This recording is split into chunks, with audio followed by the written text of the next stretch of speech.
Boys and girls, welcome back to the Commercial Real Estate Starting From Scratch podcast with me, your host, John Kleisch, on episode 22. 22. Haven't named this one yet, but it is going to have something with eviction happening or something like that. Something with eviction. However, if this is the first time you have joined this podcast, I really appreciate you tuning in. Would like to hear, how you found out about us and how you landed here. And also to give you an idea of what this podcast is about, it is me documenting my journey on starting from $0 in owned commercial real estate and zero commercial real estate experience pretty much, all the way up until however long we take this thing. I've been at it now about 7 months, and currently I own about $2.7 million worth of commercial buildings in the form of two different assets, an industrial building in Glendale, Arizona, and an office building in Sun City, Arizona. I am trying to be as raw, authentic, and non-fluffy as I can. In fact, I probably share a lot more bad news than I do good news here because I feel like most people only share the good news, and I don't think that's right. Because if you only see people's highlight reel, I think that everything looks good. So, again, appreciate you tuning in. Let's see here. Some housekeeping about the podcast. Still doing good, guys. Like every month, we're getting about a 10% gain in downloads and listeners pretty regularly. You can see that graph going up at a pretty standard angle, which is great. That's always exciting to see more and more downloads every single week. We have 324 total on 21 episodes, so that's pretty cool. I haven't figured out what you guys like to listen to yet. I thought my least favorite episodes are the ones that are the most popular. I don't know why. Hopefully over time I figure out what it is that people like to hear, and I can go ahead and talk about that. So, my wife says I use that word all the time as a transition, and now I'm starting to realize it. So, I don't know if I can kick it or not, but now that I am aware of it, it's in my head floating around. So I'm going to try to forget about that and get back to today's topic, which is eviction. Gutted. Guys, I know if you were listening last week, and if you haven't, go ahead and listen to last week. I feel like I went into a lot of different things here. So I filmed these on Wednesday night. I told you I worked out a new plan for payment on my not non-paying tenant, but my tenant that has issues paying. This is for the industrial building in Glendale, Arizona, and came up with a new payment plan that was very, very, very reasonable. On Wednesday night, I filmed this at like 8 o'clock. He had a deadline of 11:59 p.m. to get me $1,000, and I was filming the podcast going, geez, it's not in yet. What's going to happen? And then I'm thinking, I'm going to have to evict this guy already. He's not even going to make one payment of the new payment plan. And then sure enough, at like 9 o'clock, it came in. Talk about cutting it close. So I was like, oh, wow, maybe this is going to work out. So I was all hopeful. I forgot about it, out of sight, out of mind. And then on the first, $5,000 is due. The first is a Sunday. I was at a real estate event all weekend here in Scottsdale. And honestly, I kind of forgot about it. And then it was like 8 or 9 at night, and I was like, oh, it's the first. He hasn't paid me, hasn't called me. And I'm like, oh, man, here we go. And then I'm sitting there, and I get a notification for a $2,000 deposit, and I'm like, okay, it's not bad. However, this was like the last straw. He's giving me the story, blah, blah, blah. I'm like, dude, you know what? It's Sunday night, dead, literally dead. The last thing I want to do is deal with this. I'm like, bro, just pay me tomorrow. That's fine. It's the weekend. You're all good. He's like, no problem. You're going to get it. Blah, blah, blah, blah. The same freaking 10 excuses I've been getting the whole entire time, like on repeat. It's like a broken record. But it doesn't matter. Irrelevant. So then I'm going about my day on Monday, and I'm like, nothing. And then I get this big old long text message, blah, blah, blah, blah. Again, blah, blah, blah, blah, blah, blah. If you're a Seinfeld fan, yada, yada, yada, yada. So, I did it again. So, that's a fun one to say. I'm not going to stop, boys and girls. I don't care. I don't care, Jill. I'm still saying so. I know. She just said, I know. So now I forgot where I was. Either way, we go Monday, which is the 2nd. All these stories, excuses, and I'm, knowing that this is the end. And I'm like just grilling him now, trying to get exact answers. Blah, blah, blah, blah, blah, blah, blah. Nothing happens. Today, I don't hear anything. I tried to reach out. And this is the first time, actually, that he has not responded to me, which I think he understands that what's happening next. And I was going to say so, but I didn't. And so I had had a call with my partner, John, this morning about it, just to talk about the semantics, talk about everything. And these things take a couple days to go about. How are we going to do this? We need to call some lawyers. We need to see if the Glendale Police Department is going to come not assist me, just be there with me for my own safety. They told me to call the constable. The constable hasn't gotten back to me. At this point, I think it's worth it just to hire a private security, just to be there to reiterate the point and also protect my safety, my life, and my contractors' safety as well. I am not overly concerned about violence, but when you're taking away someone's business and livelihood, I think it can get out of hand pretty quickly. And I do not want to find out if he's a violent dude or not. And if I do find out, hopefully the security guy or private security guy is good, right? We'll see. So that is going to happen, guaranteed. We'd even talked about saying, hey, dude, this is going to take some time. Once we start it, there's no stopping it. However, you have a couple days before we at the point of no return. And this is what I was going to talk to him about today, was saying, hey, we have a couple days before that bus gets moving. And once it gets moving, there's no stopping it. If you were to get caught up in that time, we would stop it. However, he didn't get a hold of me. So shame on him. And now he's gone, which may or may not be a good thing. So John and I were talking about what to do. We're thinking, doing the math. Hey, the main issue with this, there's two main issues. Obviously, one, evicting a tenant is not fun. I don't think anyone gets joy out of it. No one wants to do it. However, at this point, I'm not evicting him. He is evicting himself. I'm over that. That's no factor. The big part is all of the stuff that's left behind. He spent about $40,000 on tow trucks and all this other delivery type stuff to get all of these things into this shop. Our lease is very aggressive. I'm going to swear here. Basically, if you don't pay, your shit becomes my shit. And you get locked out of this area. If you come back, you are trespassing, criminal trespassing. You still owe us the remainder of the lease, which is $250,000, so we can put out a judgment on him. Won't get it, probably. However, it's there.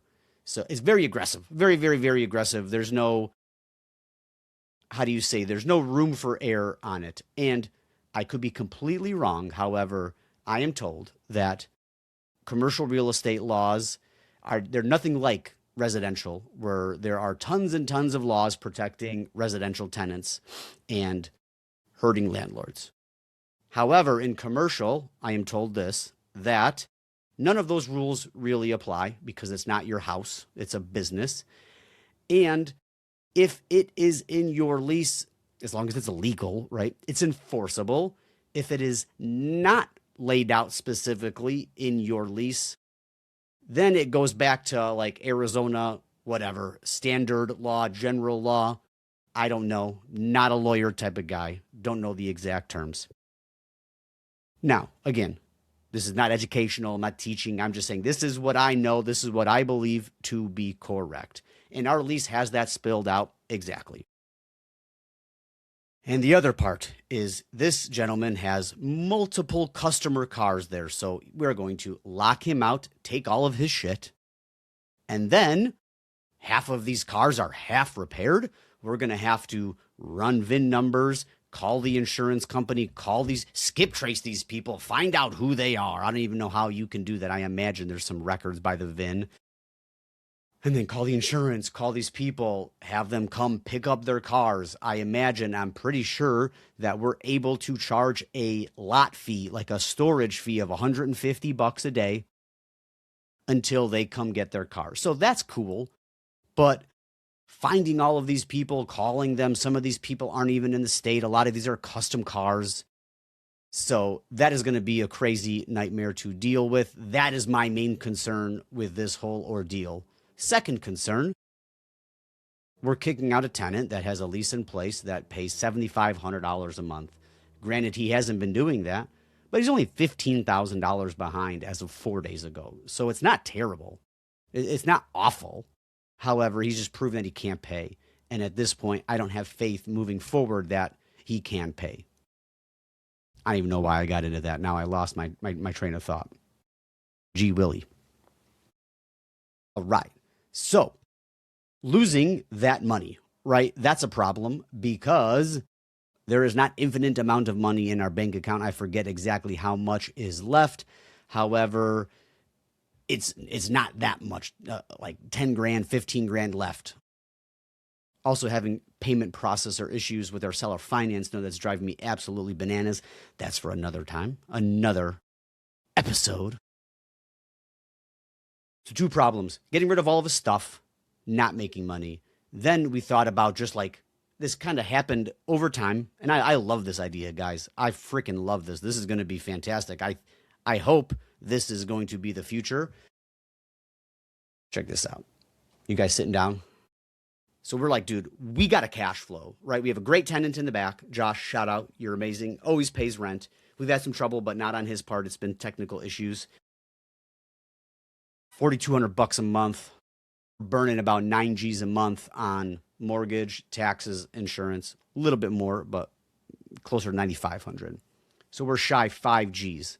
We're like, dude, what can we do to get a tenant in there? And the whole time I was thinking, oh my gosh, we have this big, huge, 7,500 square foot shop that's going to be renting for, $8,500, $7,500. It's hard to find a tenant. It's going to take 6 months. It's going to take forever. We got to clean this place out. And I forget if it was John or I that brought this to the attention, but we're like, dude, we have all these other bays. Why don't we just start renting by the bay? And did some research. It's like $1,500 a bay. Guys, total on this side, on tenant one side, there's a total of 13 bays. 4 of those are inside. 9 of them are covered. And there's a whole 3,000 square foot body shop. So what I did right now, right before this podcast, I made a Facebook marketplace listing. That's a great way to find tenants on pictures of all the individual bays as best as I could. Hey, this is what we got. Tint guys, auto, mechanic, tires, whatever it may be, welding, fabrication, storage. Here, some of these have lifts. Some of them don't. Doesn't really matter. We'll get that all figured out. Post those pictures on there. And then I was like, dude, we got this whole body shop space here. Why don't we rent this out to like a single body shop, and then they can use that paint booth. So I'm trying to get like, I think $3 grand for that. $3,500. I forget what I listed it for. But guys, do the math. Even if I got $1,000, 13 bays, say I'm only renting 9 at a time, that's $9 grand from those dudes. And then say we do get a body shop guy, that's 12 grand, 13 grand there total. Yo, we're going to crush. We're going to crush. Those numbers are awesome. Those numbers kick ass. However, a major downside to that is you have a ton of tenants, right? Which, in my opinion, right now, I am willing to take that on because having one tenant in a major building totally fucked us on this one, right? If we had a paying tenant in there, we'd be cash flowing $4 or $5 grand a month already. Maybe a little bit less, actually, like $3-4 grand a month. Right. And now we got to deal with all of this, and who knows how long this is going to take. I imagine there's going to be legal ramifications. There's going to be time. There's going to be lost revenue, so on and so forth. Right. Huge pain in the butt. So now I am way willing, right? I'm going to do only month-to-month leases for these guys. That way, if they suck, they're out. If they miss one payment, Dude, if you're not paying on the 5th, boom, GTFO. I'm tired of it. I'm done. If you want to F around, you're going to find out if you're going to be my tenant now. I don't know if you could tell, but I'm pissed. I'm pissed, boys and girls. No more. No more, no more, no more. That's it. There's the rules. There's the lease. We're doing everything by the lease. Day one. Bada boom, bada bing. Tenant one has ruined that for all future tenants. Let that be known. So overall, I am actually pretty excited about that because having this constant flow of people and multiple tenants, I know it sounds like a pain in the butt, and I'll probably get tired of it. And episode 37 is going to be about multi-tenant blows chunks, right? I don't care. Right now, I want to get this place cash flowing. I want to get it stabilized. And that way, I can just take a breath, relax, collect some cash. Hopefully, Thunderbird gets leased up sooner than later. And then I can take a deeper breath and relax, cash flow a little bit, and then I can go out and buy more buildings. That's what I want to do. There's no effing way on earth I'm going out there right now and going to buy more buildings in this current state with like basically 1.5 of my buildings is unstabilized at the very moment. That's not entirely true, but each building is like a quarter stabilized. So got to get that rocking and rolling first before we're looking into new stuff. However, I love the plan. I think it's good. I think it'll be much easier, much quicker to find tenants. And the best part is we're not going to need to clear everything out to get some cash in the door, right? I can move out a couple bays. That'll take not even a day.